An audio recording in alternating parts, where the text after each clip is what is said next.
Olá, amigos do Notícias Agrícolas, no ar mais um boletim de mercado, olhando o comportamento dos preços, olhando o que o mercado está trazendo de informação aí em relação à oferta, demanda e precificação da soja. Hoje foi um dia com encerramento positivo, dá para a gente dizer isso, mas não dá para dizer que foi um dia positivo para os negócios lá em Chicago, até porque ontem a gente já viu esse mercado patinando, hoje de novo ele tentou buscar aí novos patamares de preços, aparentemente aí não deu conta. Vamos lá para São Paulo, onde está Mário Mariano, diretor comercial da AgroSoia, Novo Rumo Commodities, aqui com a gente. Seja bem-vindo, meu amigo, obrigado mais uma vez pela possibilidade de estar conversando e estar trazendo informações aí aos nossos internautas. E eu começo te perguntando dessa situação em Chicago, Mário. Apesar de positivo, não dá para dizer que foi um dia positivo para a soja, de um encerramento positivo nas cotações, não dá para dizer que foi um dia positivo para a soja lá em Chicago? Eu diria que a alta moderada de hoje ela é uma realização de lucro da forte alta dos últimos 2 pregões. Boa tarde, Alexander. Boa tarde a todos os nossos amigos que nos assistem e nos ouvem. À procura de notícias, a qual eu encontrei algumas que são pontuais e que, de certa forma, é bastante importante para um curto prazo, dar algum entendimento e levar uma possível decisão para a comercialização dos grãos dos produtores. Para as notícias mais recentes na Bolsa de Chicago, o clima argentino, até sexta-feira não tínhamos essa informação. No final de semana, o clima argentino indicou que nos próximos 11 a 15 dias haverá uma mudança para o lado úmido e que poderá chover entre 25 e 50 milímetros nas principais regiões que estão secas.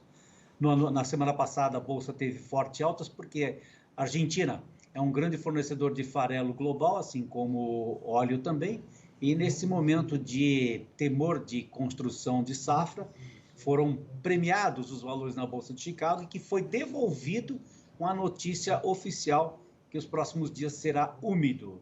Ainda dentro da previsão climática, Estados Unidos também tem lá alguns sinais de melhora no clima com umidade para os próximos tempos. Eu até li alguma coisa hoje dizendo que já tem 10% de milho no estado do Texas plantado. Eu ainda preciso me aprofundar na ideia, mas se já está iniciando o processo de plantio de milho naquele país, é possível que o clima daqui para frente venha a ser bastante importante e também esteja no foco dos comerciais e dos fundos e dos participantes da Bolsa como um todo. Não distante do movimento climático nos Estados Unidos e na Argentina, eu tenho que abordar também o movimento climático no Brasil, que deveria ter o contrário efeito que ocorreu nos últimos 2, 3 pregões na Bolsa de Chicago, pois 51 municípios do norte e noroeste do Mato Grosso estão com severas, com uma dificuldade muito grande de coleta de grãos, pelo severo movimento de chuvas nos últimos 35 dias. No município mais conhecido como a capital da soja, em Sorriso, hoje foi decretado o estado de atenção, pelo prefeito. Esse estado de atenção é um estado de atenção de emergência e tem alguma movimentação política aí que pode, sem dúvida, mudar o conceito de comércio para os próximos dias. Bom, não vamos nos entregar ou defender essa tese, mas para poder dizer que o lado climático tem feito um desgaste muito grande, causando perda de lavouras, dificuldade de colheita e também de plantio no norte do Mato Grosso. Para finalizar o lado climático e entrar no lado comercial, a China, nesses últimos dias, e é um dos grandes fatores da baixa, sobretudo de segunda e terça-feira na Bolsa de Chicago, derrubado por conta dos preços na Bolsa de Dalian. Especificamente ontem, o farelo na Bolsa iniciou a sessão com 4,5% de queda. Também acompanhou uma queda forte os preços do milho naquela Bolsa. Motivo? A peste suína, que é um surto bem recente e que está trazendo preocupação, leva a dúvida se haverá demanda forte para os próximos tempos com essa redução de consumo de carne suína por conta da doença que está atingindo aquele país, Alexander. Muito bem. E você acha que o fator financeiro também teve algum peso nisso? Questão americana, o dinheiro que está sendo colocado à disposição aí do mercado? É bem lembrado e uma boa pergunta, porque a inflação nos Estados Unidos já soma 1,7%, e agora foi confirmado pelo Congresso a aprovação de ajuda de 1,9 bilhão, não, 1,9 trilhão de dólares. É tanto dinheiro que eu não lembro se é trilhão ou bilhão. É trilhão, mas vamos é trilhão. voltar. Vamos lá no trilhão, 1,9 trilhão de dólares foram aprovados pelo Congresso americano para a ajuda econômica naquele país. Então, se já está inflacionado o país e agora entra mais dinheiro, provavelmente elevará as taxas de juros naquele país e certamente, né, haverá uma mudança comportamental, não só de fundos em commodities agrícolas, como aplicação em taxa de juros, assim como câmbio. Há quem defenda, Alexander, a tese de que já teve o efeito de queda nos preços das commodities agrícolas, o fator cambial, o fator taxa de juros e esse dinheiro que foi aprovado pelo Congresso americano. Então, eu penso que hoje, essa alta que vimos na Bolsa de Chicago, com 0,40%, 0,50% maior do que ontem, já está fazendo uma realização de lucros sobre a grande queda dos últimos 2 pregões.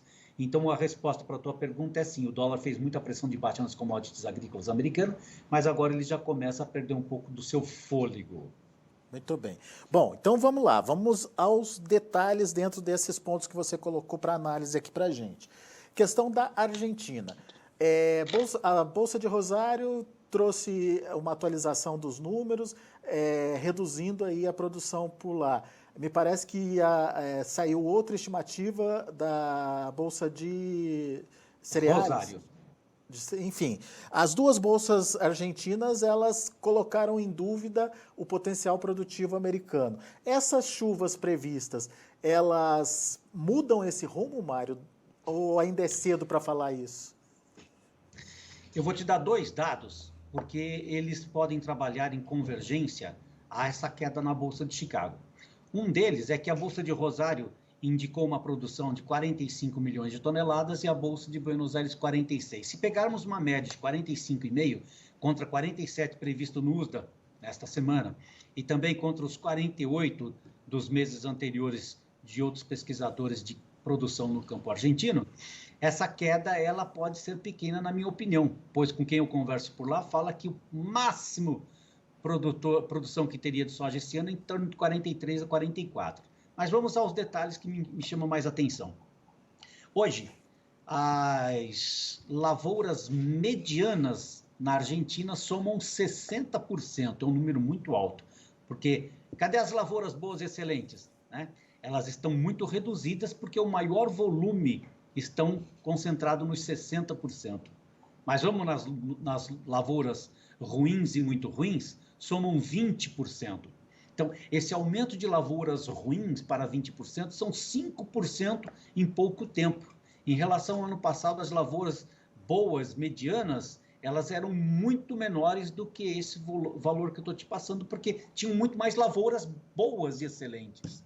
Então, se esse volume de chuva vier nos próximos 15 dias, conforme o Serviço Meteorológico indica, é possível que melhore a condição da lavoura e recupere parte dela. Mas eu acho que é mais importante nós acompanharmos esse desenvolvimento de lavouras condicionadas em boas, excelentes e ruins, para ver se o efeito meteorológico está trazendo um aumento de rendimento a uma futura safra maior.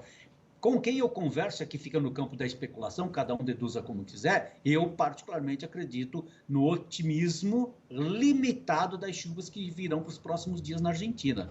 Então penso que esses 2 a 3 milhões de toneladas faltantes desde o início da previsão da produção argentina pode impactar sim numa redução de ofertas de farelo global, assim como o óleo de soja também. Eu anotei recentemente aqui para poder te dizer o quanto isso é impactante. A Argentina começa a perder market share para farelo e para soja em torno de 2 a 3%. Como eles são dos maiores exportadores globais, isso acaba impactando sim na Bolsa de Chicago. Então, o farelo, por exemplo, o market share da Argentina é da ordem de 12%, o óleo de soja 13% e a soja em grãos 13%. A soja tem uma redução de mercado de 2% e o farelo ficaria em torno de 1% menor. Então, se daqui para frente as chuvas persistirem e trouxer uma recuperação para aquele país, é possível que eles ainda atendam o mercado global. Entretanto, não ocorrendo esse fator de reconstrução de lavoura, Alexander, certeza vamos acompanhar os preços na Bolsa de Chicago olhando para farelo. Ele tem sido, sim, aquele que mais imediatamente reflete a oferta da América do Sul para a oferta global do farelo. Perfeito. Agora, quando você falou do clima nos Estados Unidos, início do plantio, inclusive, como você bem colocou aí, a se averiguar, se aprofundar, começando aí com o milho. Isso necessariamente traz aí uma perspectiva de que aquela condição de aumento de área nos Estados Unidos vai se confirmar, Mário? Eu acho que é muito novo, o tempo está muito curto para a gente responder um pouco essa questão relacionada ao tamanho do plantio, tamanho da colheita. Eu acho que a gente tem que pensar nesse momento no periférico. Vamos pensar numa condição interessante aqui, ó. Uma grande trading global indicou esta semana que o potencial exportador de milho dos Estados Unidos somaria 20 milhões de toneladas no milho, o que, na opinião deles, é um mercado que estaria ganhando espaço em detrimento à valorização do farelo de soja naquela bolsa e naquele país, assim como também o grão, né? Então, perceba, mesmo tendo um avanço no aumento de plantio na área americana, nesse momento, o que está mais interessando é o quanto será comprado de outros produtos, como, por exemplo, o diesel, né? Essa mesma empresa que citou que os Estados Unidos têm um potencial de venda para a China de 20 milhões de toneladas, é possível que ele também tenha vendido uma grande partida de etanol. E este grande volume estaria indicando que é possível que será reduzido a compra de alguns produtos agrícolas do complexo soja, subproduto e matéria-prima, em detrimento ao biodiesel e etanol, em detrimento também do próprio milho, né, matéria-prima. Então, Alexander, nesse momento, acho que tem outras variáveis que são mais importantes do que a leitura do que será plantado na soja. Eu só citei o caso do Texas porque é o primeiro informativo que recebi esta semana sobre o desenvolvimento inicial de plantio nos Estados Unidos, por coincidência, é no Texas e teria já uma ordem de 10% plantado. E eu sei que Texas não é um grande estado produtor de grãos, mas é um fator importante para começar a olhar e a ouvir um pouco mais sobre o clima nos Estados Unidos. Então, daqui a pouquinho a gente vai falar sobre essa questão da demanda, né? Principalmente em função e por causa da China. Mas antes, Mário, eu queria repercutir a questão ainda dentro do tema clima, né? Da questão do Brasil. Você citou aí o atraso na colheita, a perda, inclusive, possível aí de produção, mas uma Conab citando hoje uma produção de soja de 135 milhões de toneladas. Está exagerado isso, Mário? Eu caminhei, né? Então, andei na região do Médio Norte semana passada, ao longo de uns 6 dias, entre Diamantino, Desciolândia, uma região que fica a 150 quilômetros de Diamantino. Fui a Mutum, não em todo o estado, aliás, todo o município, mas na região sul, pelo menos. E como nós temos uma concentração grande de clientes por lá, eu questionei esses dias o tamanho do plantio do milho, a segunda safra, e também da colheita. E pasme, ainda tem bastante produto para ser colhido. Então, a colheita hoje deve estar ao redor de 60%, 62%, 63%. Hoje eu consultei minha gerência em Diamantino, continuam dizendo que a chuva persiste, embora leve. Então, não deve ter andado a colheita na velocidade desejada e a instalação da soja. Quero dizer que sim, é possível que este momento de colheita dos grãos atrasados, bastante úmido, trará um rendimento reduzido em relação à média dos últimos 5 anos no estado mato-grossense e que poderá, sem dúvida, continuar sendo lento o suficiente para não desenvolver o transporte de grãos para os portos, que poderá continuar pressionando, né, os mercados da exportação. Isso posto, me leva à consideração de que o clima brasileiro continuará sendo prejudicado, até porque o município de Sorriso hoje ele foi dado como estado de situação de emergência, o que pode fazer com que outros municípios levem a mesma condição, pois ontem fora divulgado que 51 municípios da região norte e noroeste do Mato Grosso encontram-se em situação bastante delicada. Como esse estado ele leva o nome de capital da soja, ele tem um impacto maior, né, na mídia e também, de um modo geral, em toda a região, porque também é uma área grande de planta. Portanto, Alexander, eu penso que a Conab exagerou no número, mas eu não estou aqui defendendo nenhum número, porque eu não faço a pesquisa de campo nacional a ponto de comparar os meus números com os deles. Mas, pelo que andei naquela parte sul do Médio Norte, pela resposta dos meus clientes, eu penso que o número para Mato Grosso, se chegar a 35 milhões de toneladas, é um número vitorioso, mas é certeza que, segundo semestre, nós vamos ter problemas sérios de qualidade, sobretudo com o saldo da soja ardida que sobrará nos armazéns devido a esse tenebroso ano de 2021, úmido o suficiente para rasgar essa página do livro. Esse fator, Mário, essa condição climática atrapalhando colheita, atrapalhando a produção, enfim, ainda tem potencial para influenciar no preço em Chicago? Ou agora vai ser mais uma questão de ajuste interno, através de prêmio, através de negociação interna só? Uma boa pergunta que eu preciso me estender um pouco, mas vou tentar ser sucinto. As vendas antecipadas brasileiras, elas somam 62,5%, segundo pesquisadores de campo.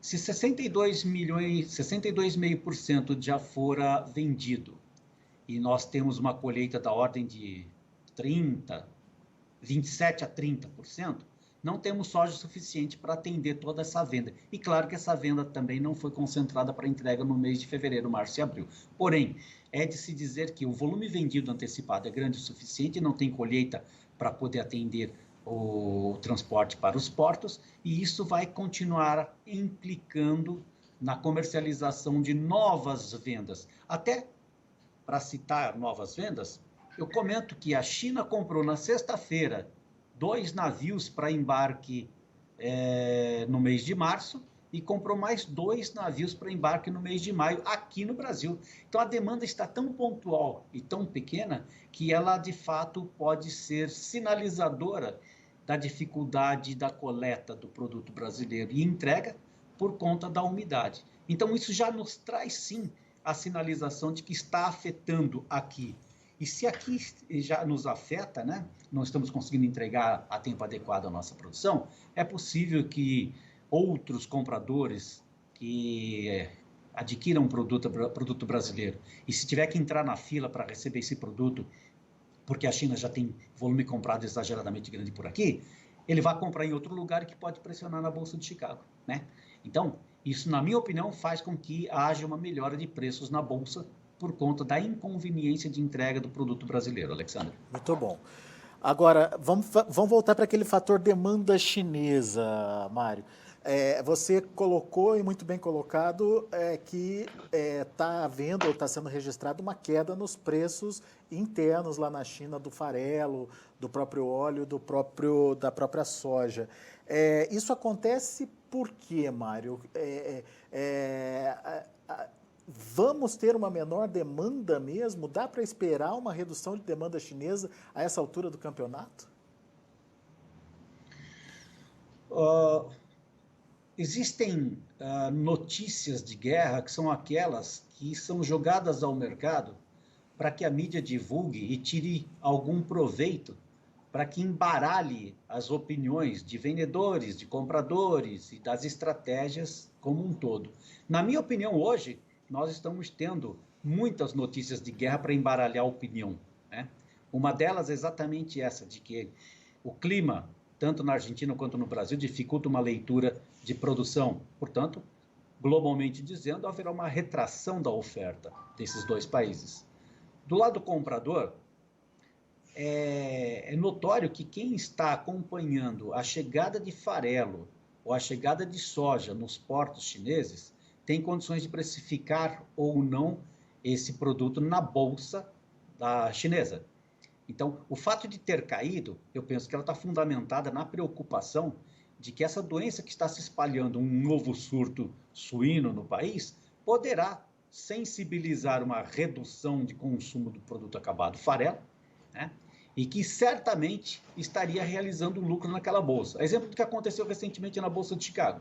Nós vimos uma acelerada corrida a compras, acreditando que deveria aumentar o preço pelo clima argentino, pelo clima brasileiro, o atraso brasileiro e outros pontos mais que somados fez com que muita gente comprasse e os vendedores se retraíssem porque não acharam o momento ideal de venda. Na China aconteceu a mesma coisa. E agora que começam a duvidar se haverá um novo comprador de farelo no volume para alimentar unidades suínos que estariam reduzidos por conta da doença, começam a vender, a realizar lucros, né? E os compradores, do lado contrário, começam a se retrair. Então, é um movimento natural de bolsas, e por isso que eu chamo de notícias de guerra, que são aquelas que devem embaralhar os mercados para que crie liquidez e solucione imediatamente algo que estava escondido, no caso, as notícias reais.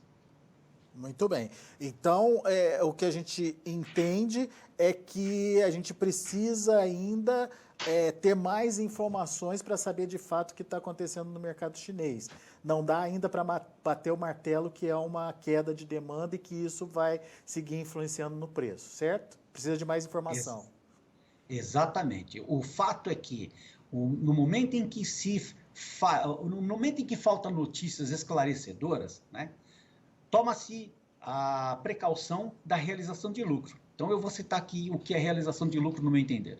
No pregão de ontem, especificamente, que no turno de terça para quarta-feira já começou com altas de 20%, 25%, com baixas aceleradas, os fundos de commodities venderam ontem, ao redor do dia, 23 mil contratos. Né?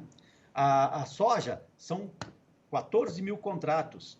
O milho, o trigo e o farelo somados, 6.700 para trigo e 5.400 para farelo. Eu vou fazer uma conta aqui simples, só para você ter uma ideia.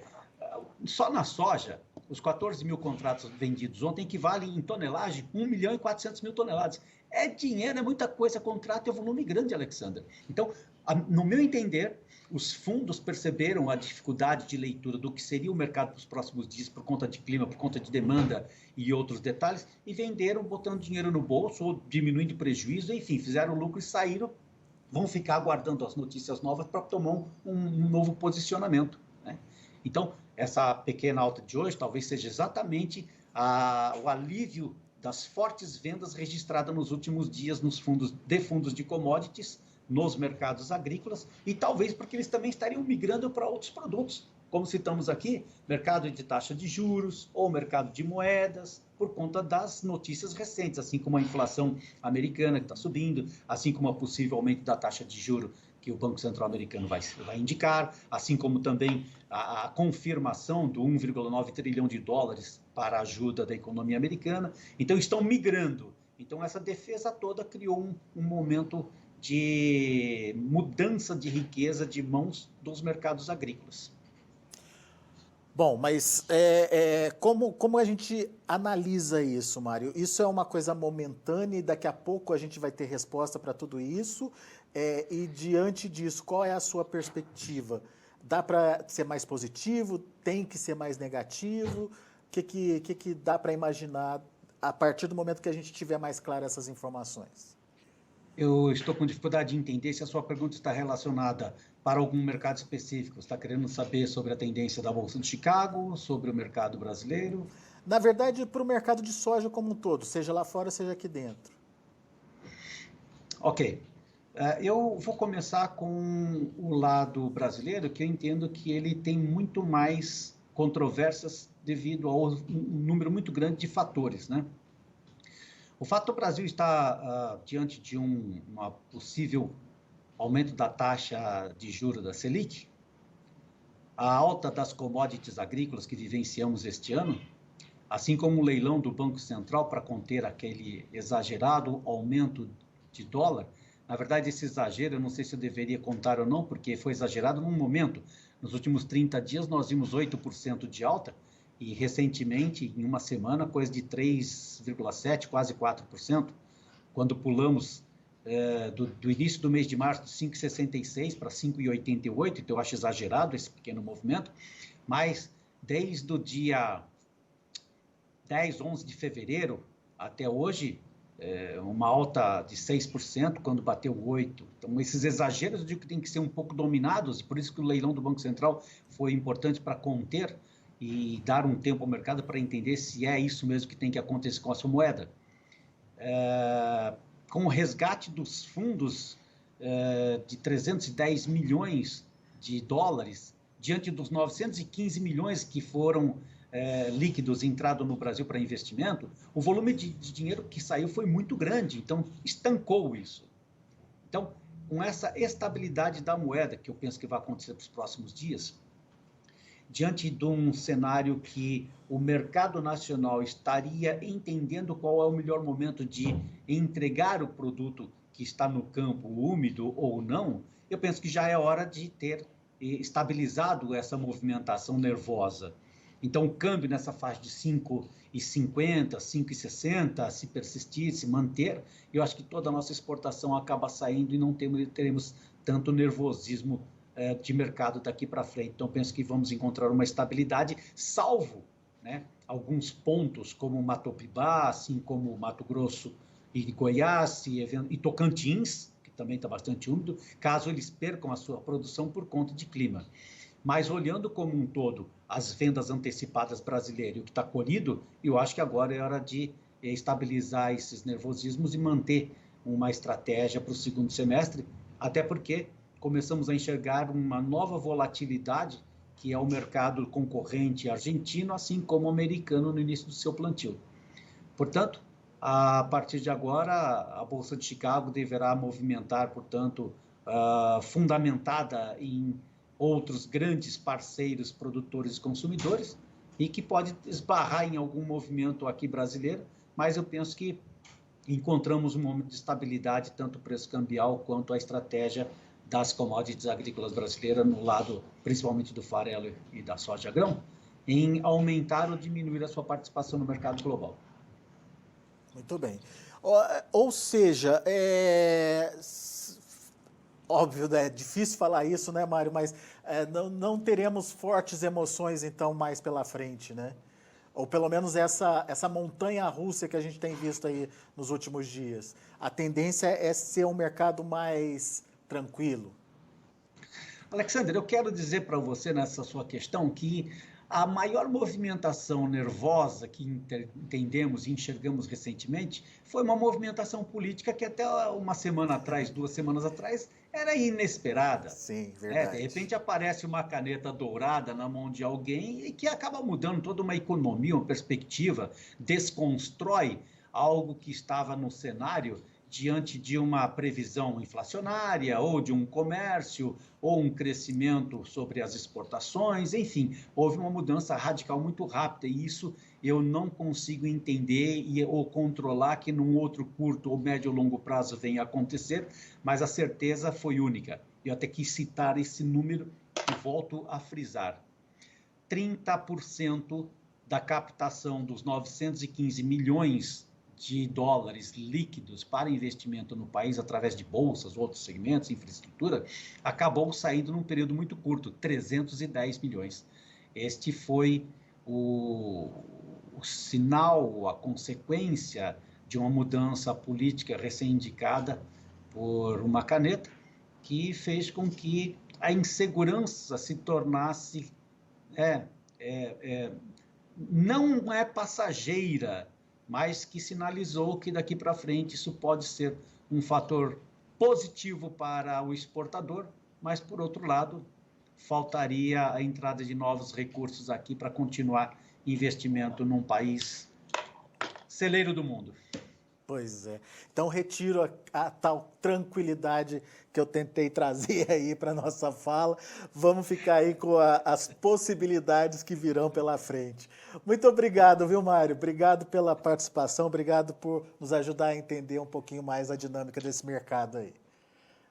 Bom sempre estar com você. Desculpe se eu exagerei em alguma coisa ou se faltou algo, mas é bom conter um pouco os ânimos também e nos focar apenas nos fundamentos, que é aquilo que dá segurança para os nossos leitores, ouvintes e que nos assiste a manter a sua estratégia comercial de médio prazo ou curto prazo. Até uma próxima. Obrigado por estar com você, Alexander. Grande, Mário Mariano. Um abraço, Mário. Até a próxima. Tá aí, Mário Mariano aqui com a gente no Notícias Agrícolas, analisando o mercado, ajudando a gente a entender um pouquinho da dinâmica de comercialização aí da soja. Vamos aos preços, vamos ver como estão sendo precificados aí soja, milho e trigo lá na Bolsa de Chicago. Março, 14 dólares e 15 centes por bushel, uma alta de 4 pontos. Para maio, 14 e 13, alta de 3 pontos mais 75. Para agosto, 13 dólares e 62 centes por bushel, uma alta de 7 pontos mais 25. E para setembro, 12 dólares e 87 centes por bushel, uma alta de 5 pontos mais 75. Vamos ao milho. Para março, 5 dólares e 55, 7,25 de alta. Maio, 5,38, 4,5 de alta. Julho, 5,28, 4 de alta. Setembro, também com 4 de alta, fechando a 5 dólares por bushel. E para finalizar o trigo caiu na contramão aí da movimentação de soja e milho, março fechando com 14 pontos e meio de queda, 6 dólares e 36 centes por bushel, maio 6,42 queda de 10 pontos, para julho 6,35 queda de 7 pontos mais 75 e para setembro 6 dólares e 36 centes por bushel, uma queda de 7 pontos mais 25. Muito bem, são os números de hoje, a gente vai ficando por aqui, agradeço muito a sua atenção, a sua audiência.